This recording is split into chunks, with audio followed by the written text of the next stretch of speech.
Hello and a very warm welcome to all of you on Game On. What a day it has been if you've been following the IPL auction. Australian players are in high demand after their World Cup heroics. Australian captain Pat Cummins, he was bought for 20.5 crore.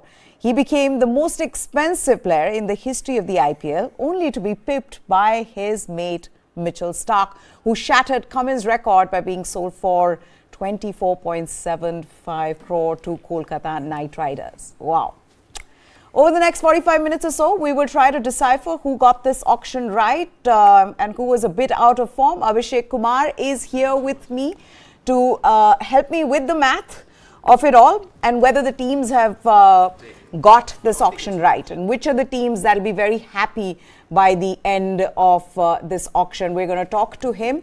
So he's joining me in the studio. But before I get to him, now we all knew that Australian World Cup winners were going to be in that most wanted list of the 10 IPL teams. But nobody expected the kind of money that was spent on the duo of Australia captain Pat Cummins and fast bowler Mitchell Starc. Mitchell Starc became the costliest player in the history of the IPL after Kolkata Knight Riders spent a ridiculous 24.75 crore to buy him in the auction.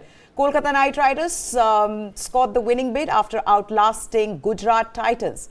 Mumbai Indians and Ricky Ponting's Delhi Capitals started the bidding war before both dropped out as the amounts passed the 10 crore mark, and eventually KKR got him. Next year's IPL will be Starc's first appearance in the tournament since 2015 after opting out of the auction in the last 5 years. Just an hour earlier, his captain, Pat Cummins, he had set the all-time purchase record when Sunrisers Hyderabad edged out Royal Challengers Bangalore, Mumbai Indians and Chennai Super Kings in a four-way bidding war to secure the Aussie skipper for 20.5 crores. That's right, you heard it right, 20.5 crores. So 24.75 crores for Mitchell Starc and 20.5 crores for Pat Cummins. This is what happens when you win the World Cup after beating a dominant Indian team at home. At that price, Cummins went past Sam Curran as the most expensive IPL buy of all time after the Punjab Kings splashed 18.5 crore for the English all-rounder in last year's auction. Now, Cummins had skipped the 2023 IPL to focus on international cricket. His previous auction price was 15.5 crore when Kolkata Knight Riders had bought him in 2020. So he knows what it's like to be bought for that kind of money. But nobody would have expected this kind of money being splashed out for these two Australian players. West Indian fast bowler Alzari Joseph, he was also hotly fought for between CSK, Delhi Capitals, Lucknow Super Giants and RCB. He had been released by Titans who paid 2.5 crore for him in 2022 and he was bought for 11.5 crore by RCB. Now, we're going to talk about all these big buys. Of course, we'll also talk about the top Indian buys in this auction. Let's go straight to Abhishek as well and get his thoughts on the auction so far. Abhishek, along expected lines, but who would have thought 24.75 crore? That's a lot of money. That's an insane amount of money. Right, ma'am. But but when when we were talking about the auction in the build-up, we had the Australian players in in that top bracket. We always knew that someone like a Mitchell Starc, someone like a Pat Cummins were always going to trigger a bidding war between teams because of the lack of quality all-rounders in the pool. If you look at this auction pool, we don't really have great pace all-rounders or quality fast bowlers, and there are teams who are on the lookout for good all-rounders, good pacers. So we always knew someone like Mitchell Starc or Pat Cummins is going to get the teams breaking their banks for their signatures, and that's what happened today. But I'm really surprised at the price that KKR have shelled out for Mitchell Starc because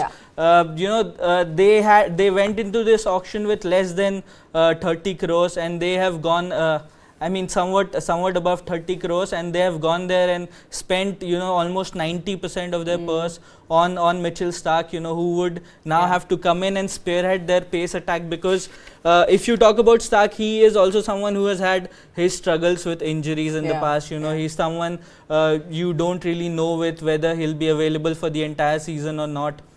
So that's one tricky part that KKR would have to deal with, you know, when they've invested so much money. You know, I was not surprised with Gujarat Titans going after him, because Gujarat have a lot bigger purse than KKR have. Yeah. But then KKR have a team to rebuild here. They still have, you know, around 11 slots left, and they have went out there and spent so much money on Mitchell Starc. You know, so we'll have to see what strategy exactly KKR have in their mind. You know. In the auction that remains. What this has done is also, this has left us with many questions, like why would you buy Daryl Mitchell for 14 crores? You know, is that worth the money that CSK spent for him? What were they trying to do? Who were they trying to replace? Were they trying to replace Moeen Ali there?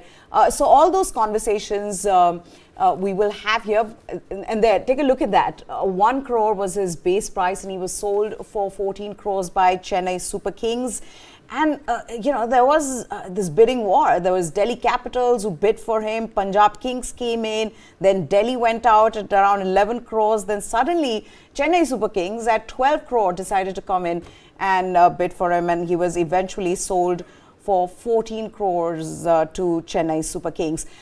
There is also, I mean, there are other players as well. Alzari Joseph, I already spoke about him. Another player that went for a lot of money, 11.5 crore is what RCB shelled out for him. His base price was 1 crore. CSK bid for him. There, you look at that. CSK was bidding for him. Then Delhi Capitals, it was going back and forth between these two teams. Then at around 7 crore is when Royal Challengers Bangalore decided to jump in. Now remember, Royal Challengers Bangalore have already released Josh Hazelwood, who's not there, David Willey, who's not there. So they needed a fast bowler, and they went in for Alzari Joseph, finally buying him. In fact, LSG also bid for him, but finally RCB bought him for 11.5 crore.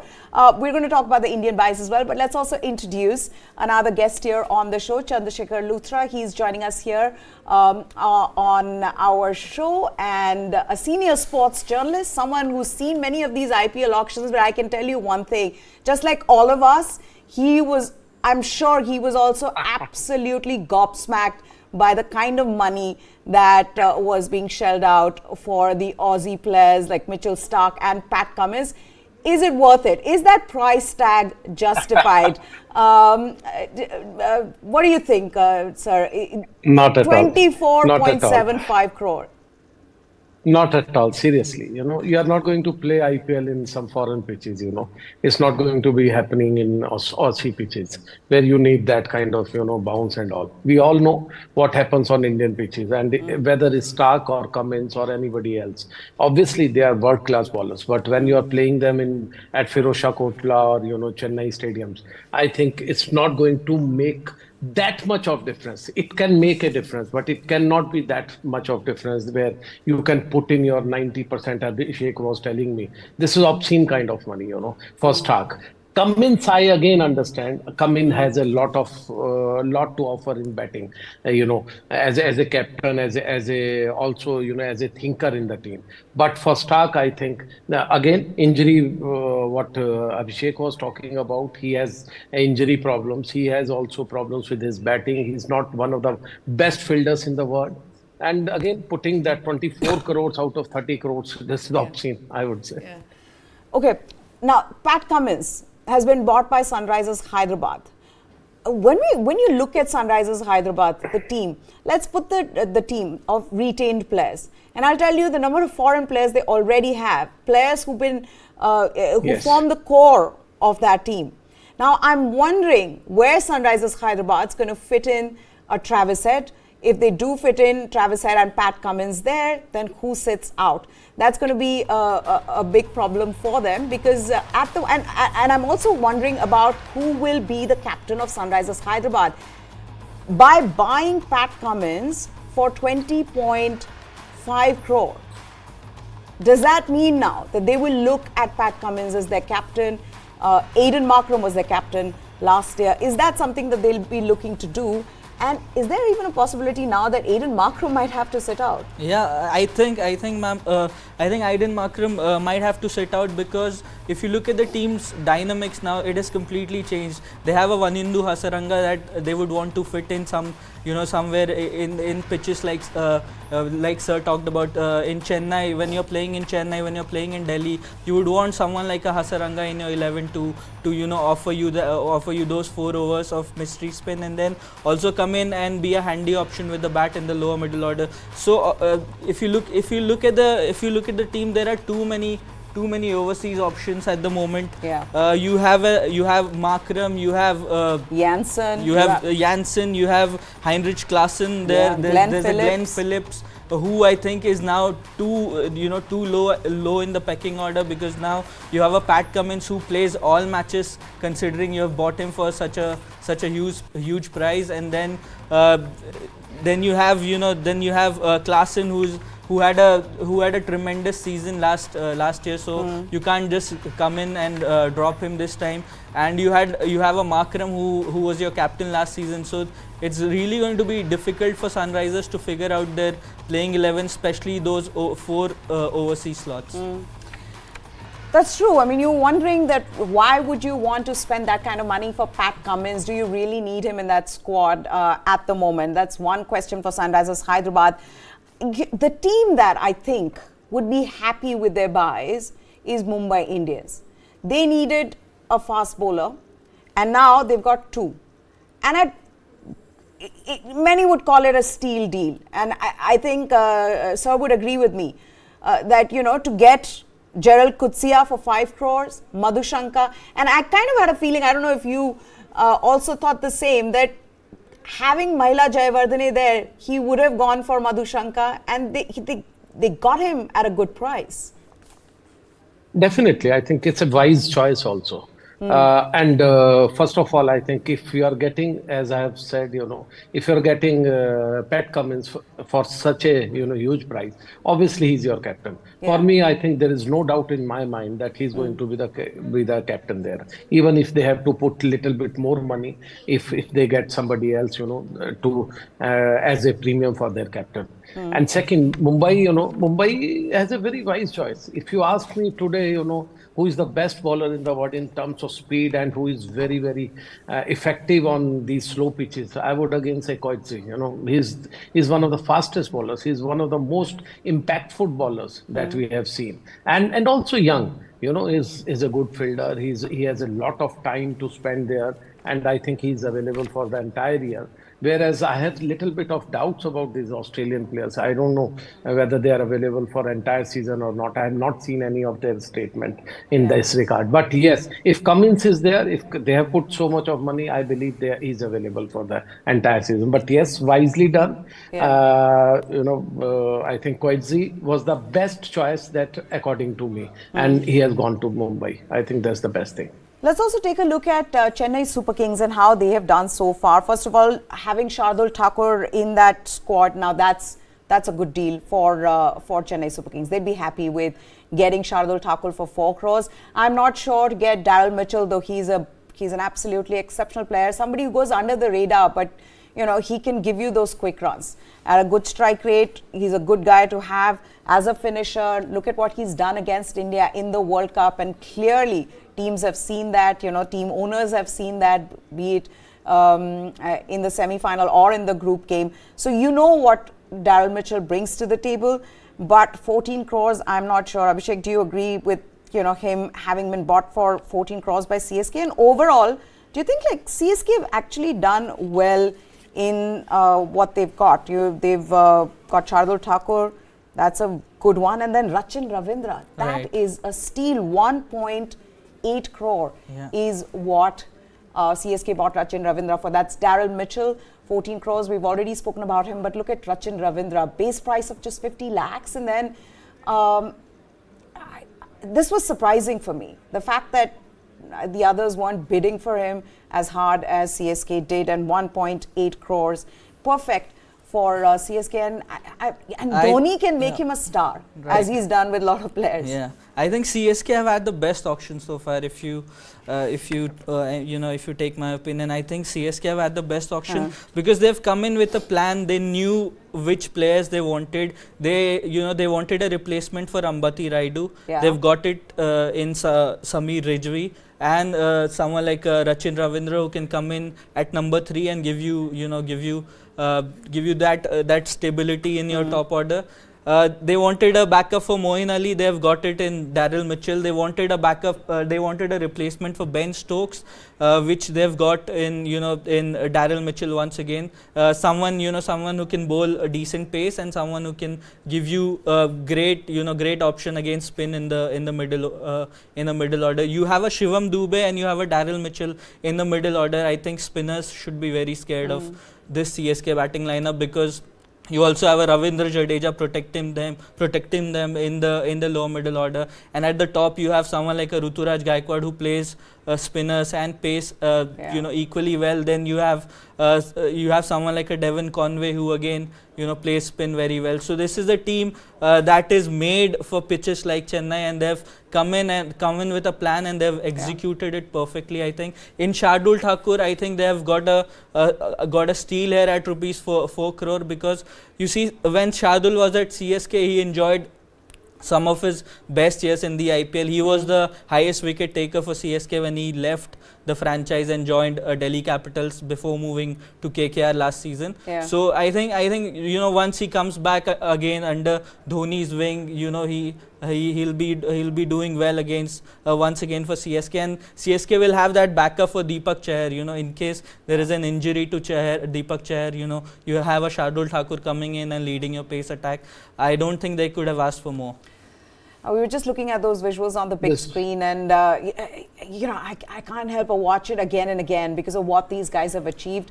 I want to know what right now that conversation between Pat Cummins and Mitchell Starc would have been when both of them got the kind of offers that they did, or the kind of deals that they did.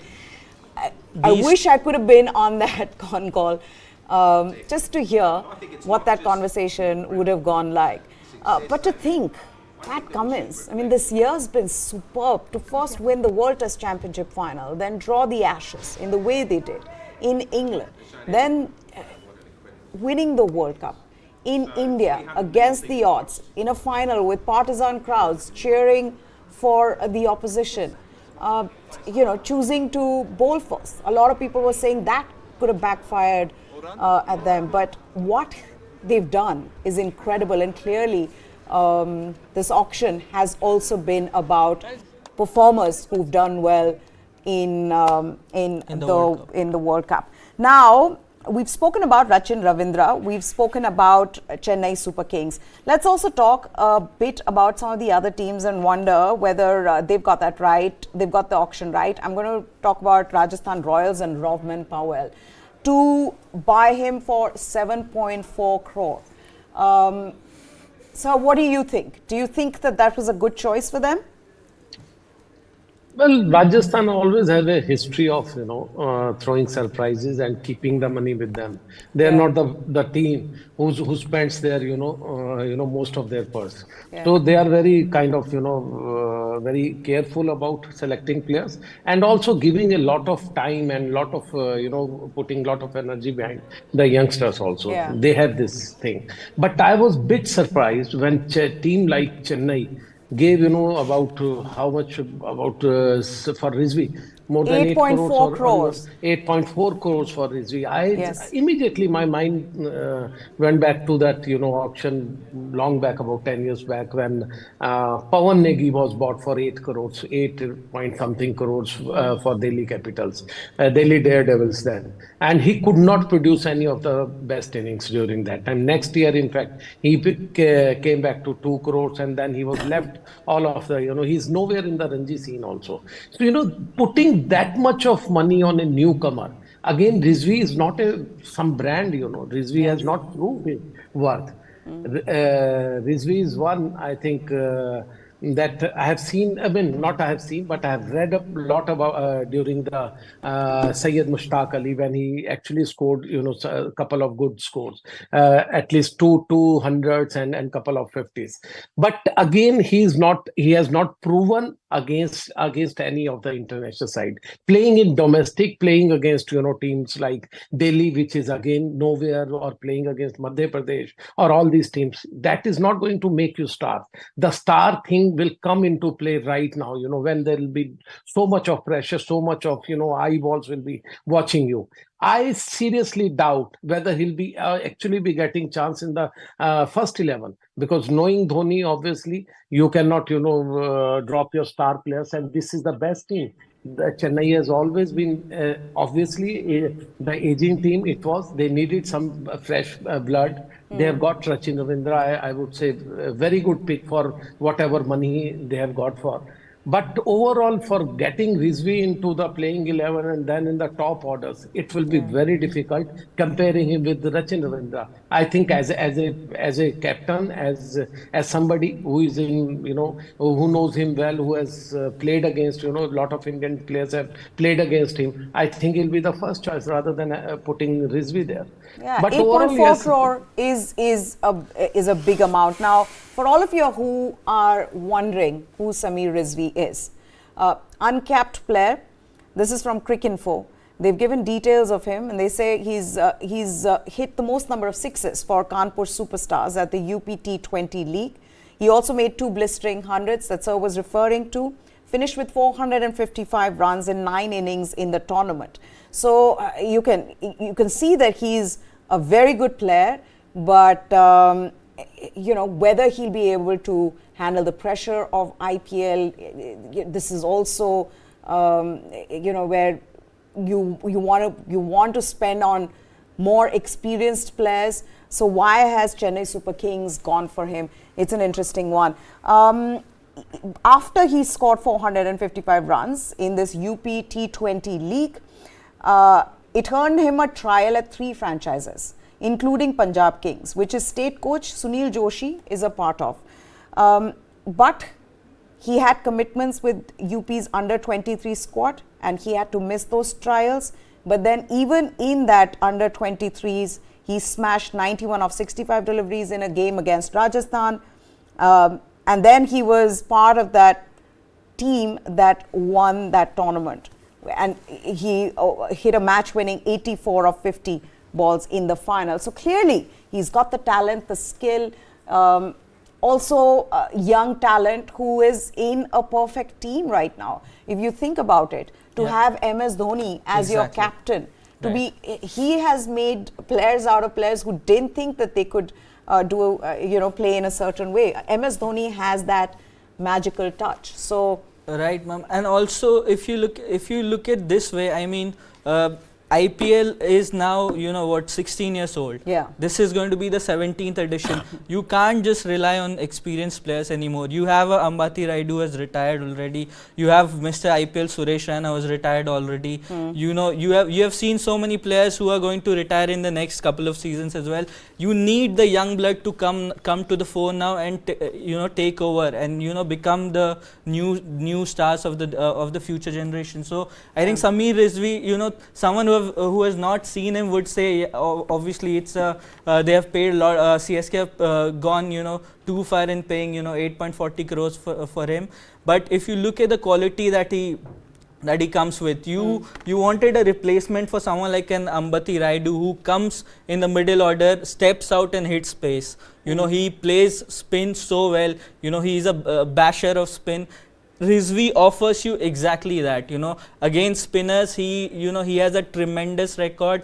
Against pace, he's obviously learning right now, and you cannot get a better team than CSK to be if you are in that learning phase and you are you are coming up. You remember a Deepak Chahar when he was picked by CSK before IPL 2018. Nobody knew who Deepak Chahar was. And 2 seasons with CSK, he was playing for India. and he is now one of the contenders to with the new ball for India, and with CSK he's been one of the most consistent wicket takers. We didn't know who Deepak Chahar was before he was picked by CSK and molded into the player that he is right now. So you have at some stage in the IPL you have to take those risks with the youngsters. You didn't know who was a Ruturaj Gaikwad when he was picked by CSK in the 2019 auction for 20 lakh. Today Ruturaj Gaikwad is captaining India, and he is CSK is one of CSK's most consistent performers. I think with Rizvi they need to give him time, and then they need to give him that space to perform. And I think you can't ask for a better team than CSK because they have that. I get the point. That backups. I get that point. My only problem with this is that is he going to really get any time to play? Is he going to get any time in the middle? That could be a problem, and I think that's what Chandrasekhar sir wants to add. Sir, please go ahead. Yeah. Immediately I spoke to one of the umpires who have done, umpiring during the Syed Mushtaq Ali. So I asked him about Rizvi immediately. How is this guy? Obviously, you want to know as a journalist. And there was not, some big praise that I could actually hear. What happens after IPL or in last couple of years, ever since, and especially after COVID, not much of the domestic cricket is being followed by journalists. That's very unfortunate part. Before that, I have been covering for cricket for almost 30 years. We used to follow, used to be a buzz about a player that this player is, going to make, something big. When Deepak Chahar was talking about, then obviously Deepak Chahar won Ranji Trophy for, Rajasthan. He was there. They were all doing as a unit. They were doing well. They were creating that buzz. But in this case, obviously he could be I'm sorry, I have not seen him. First of all, this is my first thing, admission. So, but overall, there was no buzz around him. There was no buzz around any of the UPI players, unlike Suresh Rainas or Parveen Kumars of that, old eras. But again, as umpire said, he is a good talent, but he said he was laughing that whether he can actually make into the, playing 11. That's very difficult. There is no time there for, Chennai Super Kings. You have to understand, they have not won a tournament. They are not the defending champions. And for Dhoni also, if he's captaining, obviously, if they are not coming up with another name, then obviously he will also try and pick the trophy before, actually calling it a day. So I don't think time is there for for Rizvi to prove himself. If Dhoni takes that gamble, then obviously you have to see the entire squad. See the first 16. Where will you put in? Obviously you need for Moeen Ali or for Ben Stokes or everywhere. But again, there is Sachin Ravindra. There are other players who are there, sitting in the dugout and waiting for their chances. Yeah. No, well said. We're going to slip into a short break at this point, but we'll continue this conversation and get you all the latest from the IPL auction 2024. Break. We'll be right back.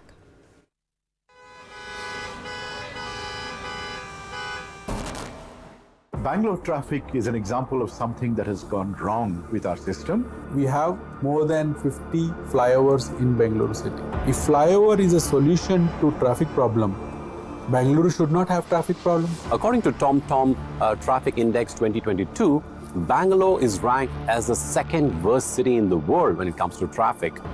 The speed limit at the ORR is 80 kilometers per hour, but our vehicle has only moved 10 kilometers per hour. What Bangalore needs is a surgery, but what we have been offered repeatedly are band-aids.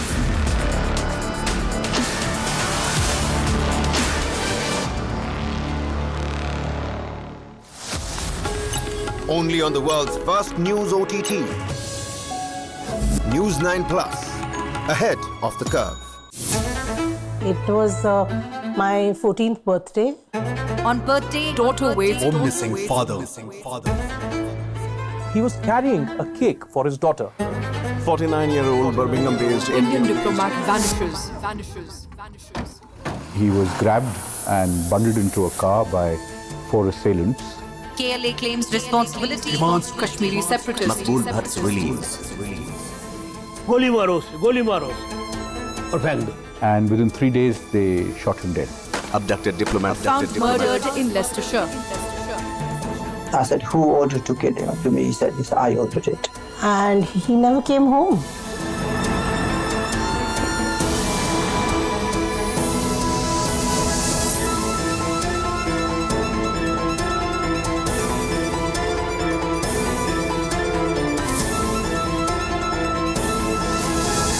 Stop searching, start streaming.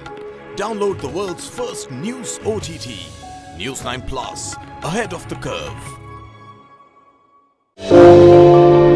They picked my husband.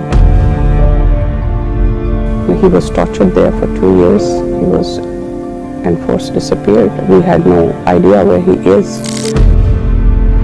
Within 15 minutes, we got the information that the whole area is surrounded by Pakistan Army. I came out from that in disguise, and after 5 to 6 hours, I was in Kandahar.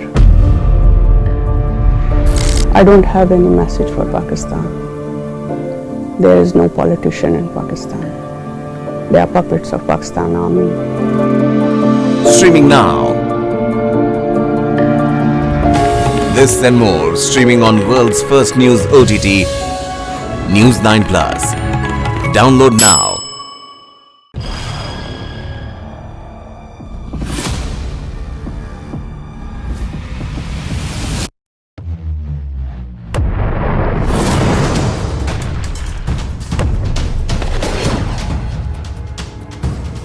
He thought he could outlast us. And 1 year later, the evidence is right here in this room. Who will blink first? So far from preventing the expansion of NATO, Russian actions have actually resulted in the expansion of NATO. It's a mess for Russia and it's a mess for the Western world, for NATO and the United States. Putin is a dictator, and if he loses, that means the end of his regime, and probably of him personally. So he has to keep going. Year 2, no end in sight. Streaming now.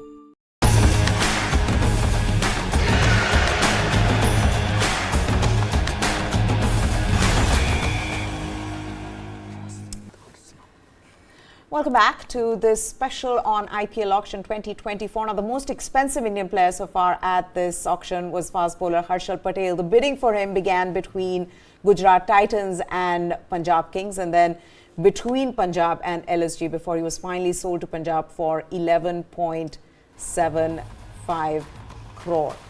So that is the deal for Punjab Kings. What do you make of this? And Harshal Patel is another player who's used to being bought for big bucks. Right. But 11.75 crores to Punjab. If you look at Harshal Patel, the last time he was bought for 10.75 CR by RCB, they released him and they bought him back. He performed well in IPL 2021. He was the highest wicket taker then, took more than 30 wickets that season, and last season his performances dipped. But then you have a bowler there who's quite experienced, who can bowl in death overs. Now you don't have too many Indian bowlers who can offer you that in this auction pool. Someone who can come in the death overs and give you 2 overs, 2 good overs. So that's where Harshal Patel's value rises, I guess, and that's why a team like Punjab Kings have gone there and spent that kind of money on him, because they needed someone to give them that option in death overs. So do you agree, Harshal Patel? There are 2 ways of looking at a player. Obviously, if you want to add a star power, obviously Harshal Patel is going to be there, in and around Indian team, because he is, everybody knows nowadays, any train that goes via, Ahmedabad, that becomes, a super fast train.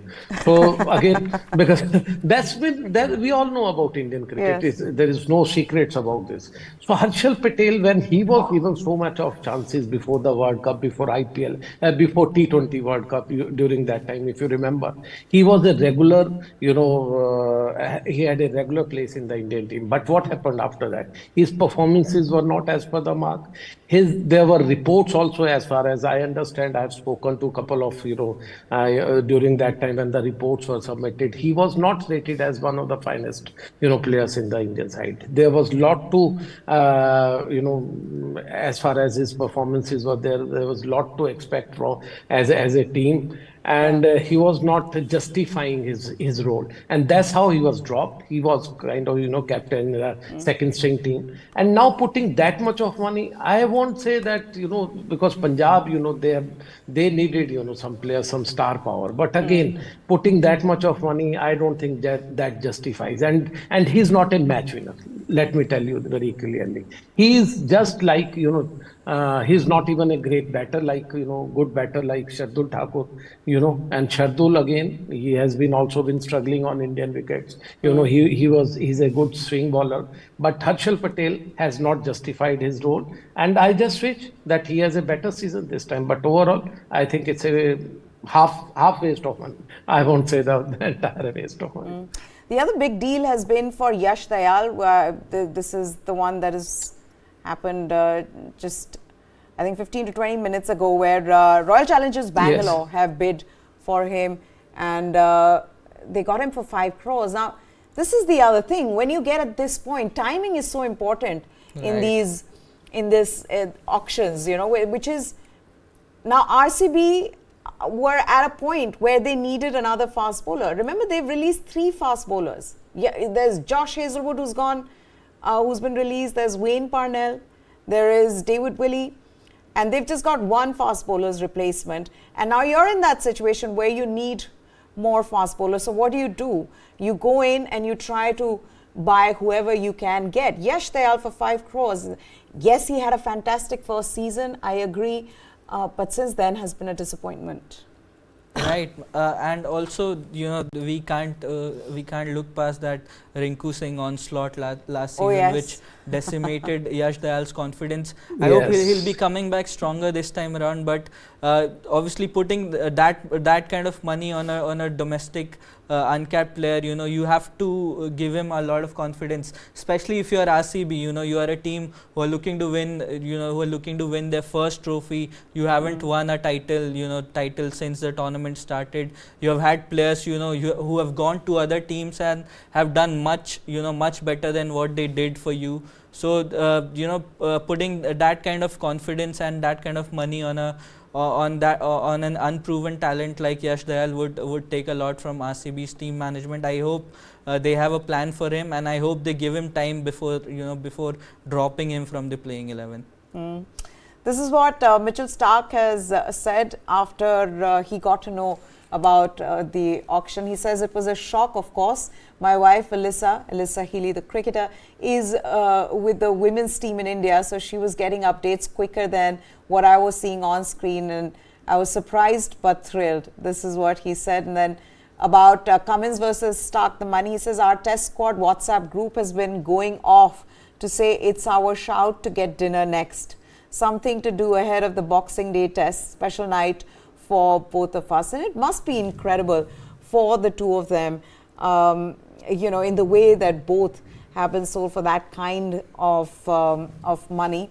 But this is also a huge moment and an emotional moment for the two of them. David Warner has tweeted saying, absolutely love this, well done for him. For Samir Rizvi, in fact, he's tweeted saying that this is great to have him in Delhi, in CSK. Who are the other players now?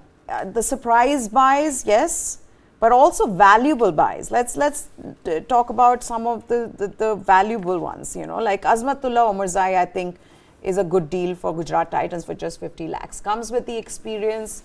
Right. You know what you're getting. Yeah, he did well in the World Cup as well. Exactly. He was bowling well. He played a few good knocks as well here and there. Yeah. And you have someone like a Rashid Khan already there who's going to be a good mentor to him in Gujarat Titans. I think it's a valuable pick for Gujarat Titans, and someone who has a good future shielding and who can come in and play for them for a long time. So those are the value buys. Some of the value buys. Let's put that up. There's Vanindu Hasaranga. I was really surprised that not too many people were bidding for Vanindu Hasaranga. But his base price was 1.5 crore and Sunrisers Hyderabad would be thrilled. It's a different thing that they wouldn't know where to fit him in and who will be kept out in case he's to play next season. Then there's Gerald Coetzee. Before the auction began, everybody was talking about how Gerald Coetzee could be one of the most expensive buys.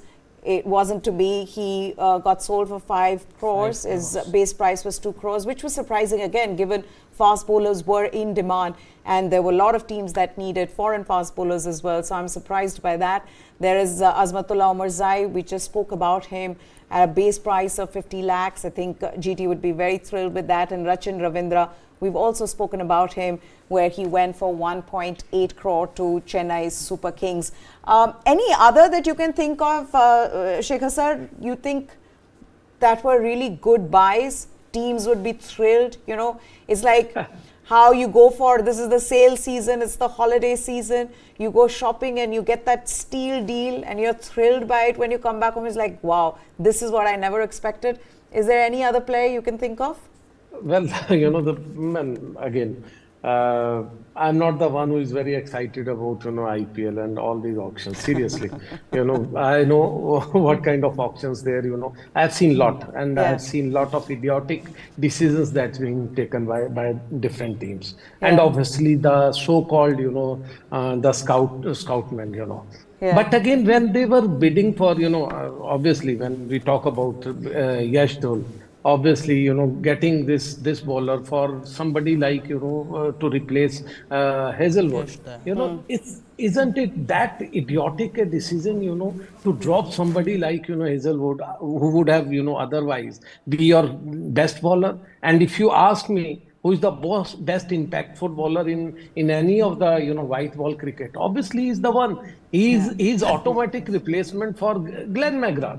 You give him, you know, a spot, he can bowl you 6 balls on the on that sorry spot. sir, for Josh Hazelwood, I think that it's because of his unavailability. That seems to be the problem.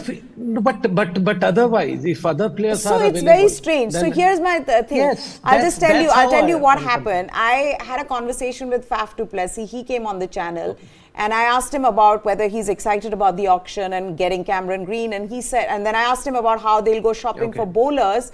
And he said that at that time in that interview, he said that Josh Hazelwood is injured. So I'm guessing either he has to go for a surgery. There is something there.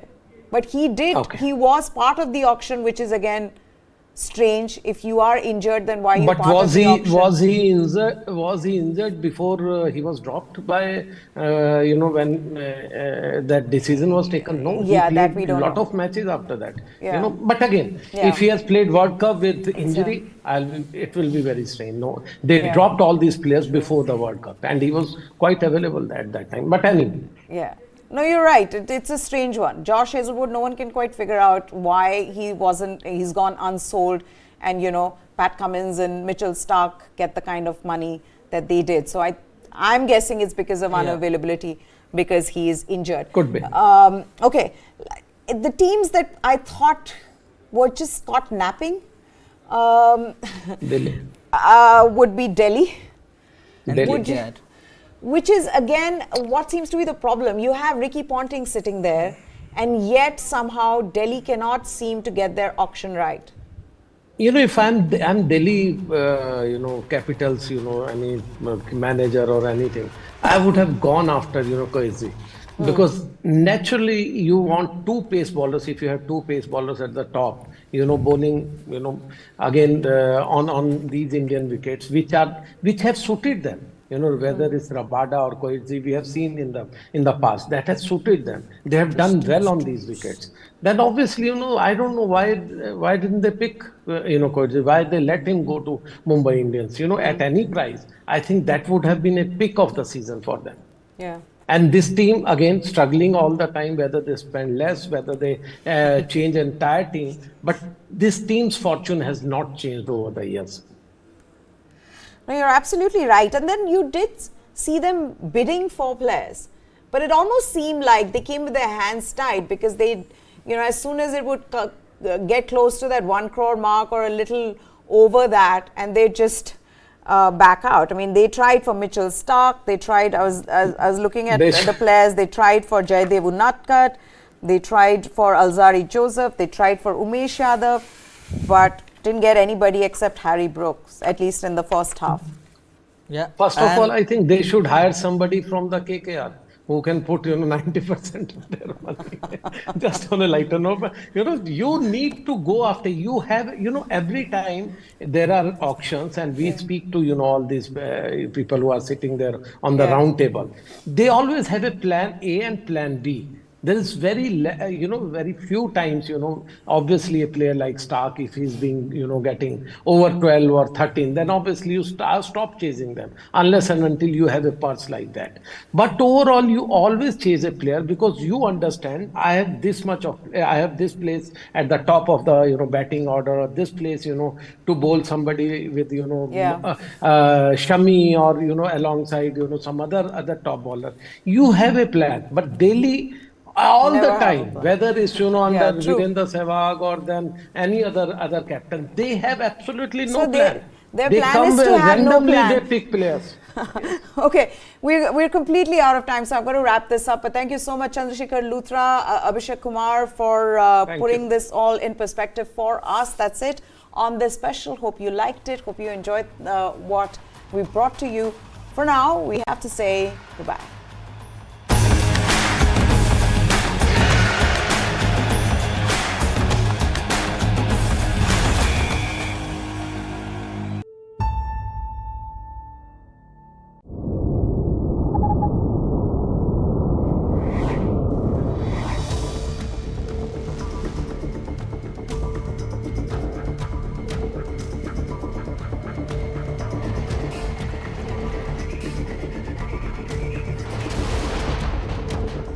In New York City.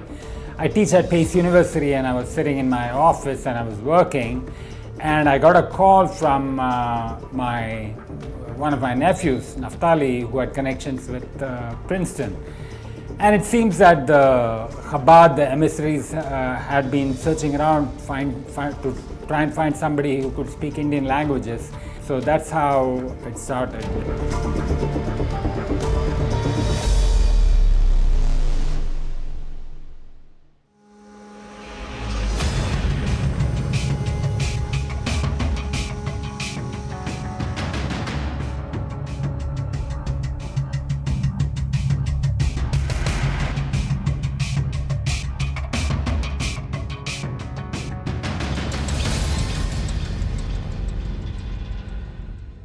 Hello? Go ahead and tell him that we have progress. जी आप जो चाह रहे थे वो कर रहे हैं यहाँ. ठीक है करें करना पड़ेगा. My office is in New York City, in Manhattan. So I just took a subway to Brooklyn. So it's just around about 45 minutes or so away from my office. So I was there in the offices. I don't want to say more, but I was there with other people, and then I was connected to Rabbi Levi Shem Tov, who was in Washington. So I was there in New York, Rabbi Levi Shem Tov was in Washington, and we were talking to people in Mumbai. Well, he says, well, go ahead and make progress. That's what you got to do. Tell him that we contacted through the ambassador here to the government in New Delhi, and they need to have 2 more hours. They will arrange someone to call him. So tell him that as long as we do not hear reports on the news of any harm, we can continue the discussion. Levi साहब को बताओ कि 2 घंटा time बहुत ज़्यादा है. Well, he says that 2 hours is too much. It might very well have been, that Chabad House was targeted because it was close to their main point of attack, which was CST, and the Taj, of course, is just about 10 minutes away. So all that must have transpired in some amount of time, and when they got to Nariman House, it sounds like, they went through very quickly. You must remember that all the Chabad houses all over the world are very hospitable places. They're open, they're not secret. They didn't used to be secretive, they didn't used to be closed. Really, the purpose was to bring in, any Jews who might be traveling around the world. It was like a home away from home for them. So it must have been fairly easy for these people to get in.